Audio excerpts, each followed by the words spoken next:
3 p.m. Good afternoon and welcome to News Africana on K92.7 FM, Benin City. First, the headlines.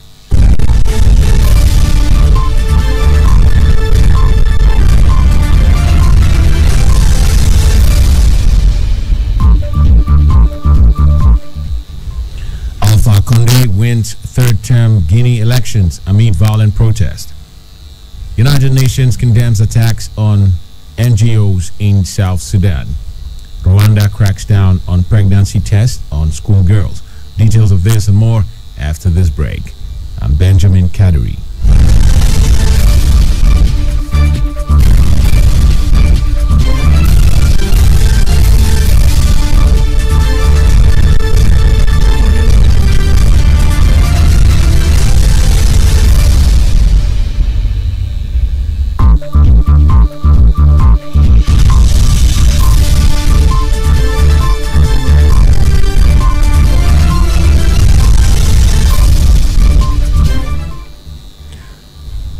Detail. Preliminary results show that Guinea's president, Alpha Condé, has won a controversial third term in office amid violent protests across the country. The Electoral Commission said the 82-year-old had taken 59.5% of the vote. The victory still requires confirmation by the Constitutional Court. His opponent, Saliu Delaine Diallo, said he will contest the results, alleging large-scale fraud. At least 30 people have died since the vote last Sunday. Gunmen have stormed a private school in a restive area of Cameroon, killing at least 6 children and wounding a dozen others. Officials in the southwestern city of Kumba blamed Anglophone secessionists for the attack, but it has not been independently confirmed. A local education official said the victims were aged between 12 and 14. Parts of Cameroon have been gripped by unrest since Anglophone groups stepped up their push for independence in 2016. Some schools in Cameroon's Anglophone regions have recently reopened following a 4-year shutdown due to threats from separatists fighting for an independent state of Ambazonia. Anglophone activists say the country's French-speaking majority is marginalizing the English-speaking minority. Gunmen stormed the Mother Francisca School around midday on Saturday after arriving on motorcycles.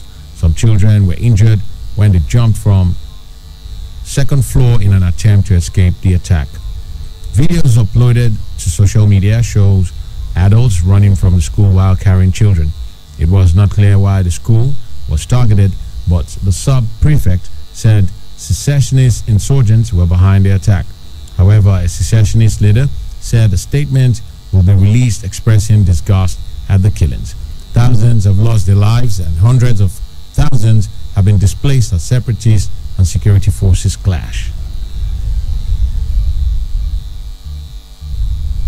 The United Nations has condemned attacks on 2 international humanitarian non-governmental organizations, NGOs, and their activities in Rang Town in northern regional state of Upper Nile. Last week, the offices of the European Christian Aid Organization Midea and World Vision were set on fire. Activists from the Rank Youth Association had accused them of failing to implement a legally required employment quota, which states the local community should do 80% of jobs. The UN says that following threats and attacks, almost 38 workers have moved closer to UN mission base in Rank for their safety. The UN added that intimidating them and forcing humanitarian activities to suspend results in delays of the much-needed assistance to the most vulnerable people is unacceptable.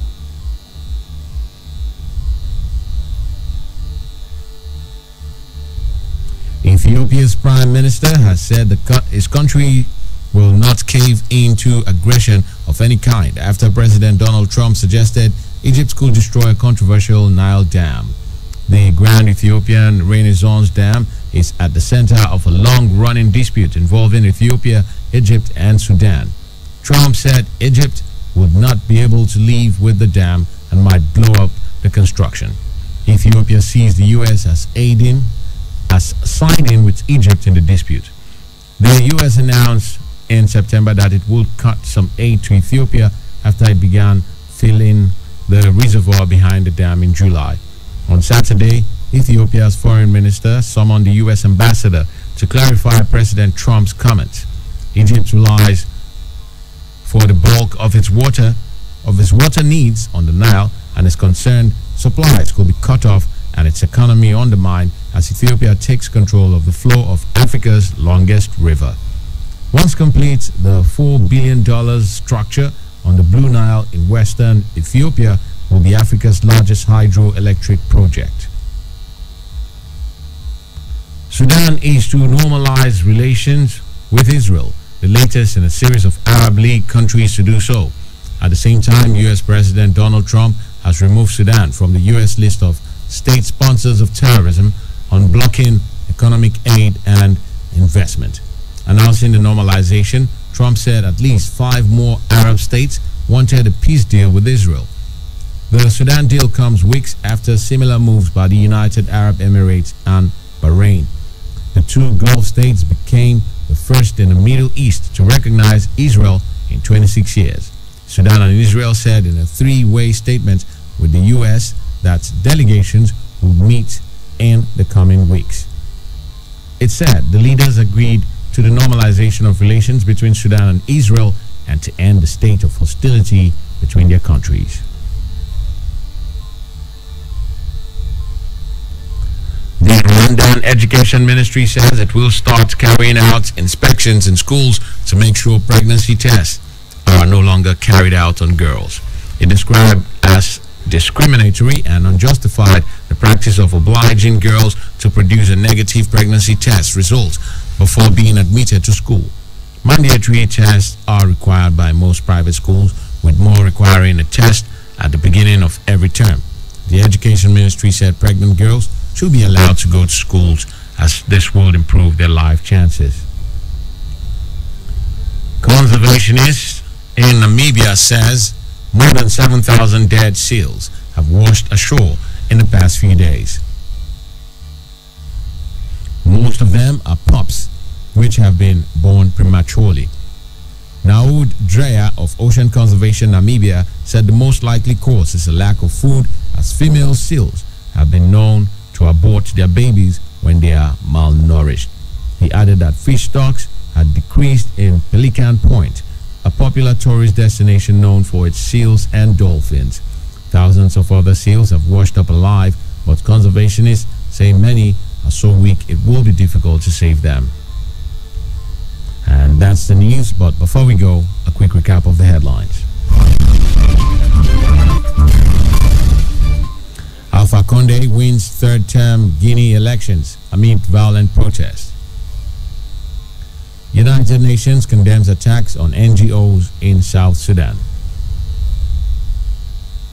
Rwanda cracks down on pregnancy tests on schoolgirls. Do remember that the continued unity of Nigeria is a collective responsibility. Be sure to play a part. Meanwhile, coronavirus is real. Wash your hands regularly with soap and running water. Stay safe. KFM News Africana was produced by Lebedu Masagwaram and Benjamin Kadri, saying thanks for listening.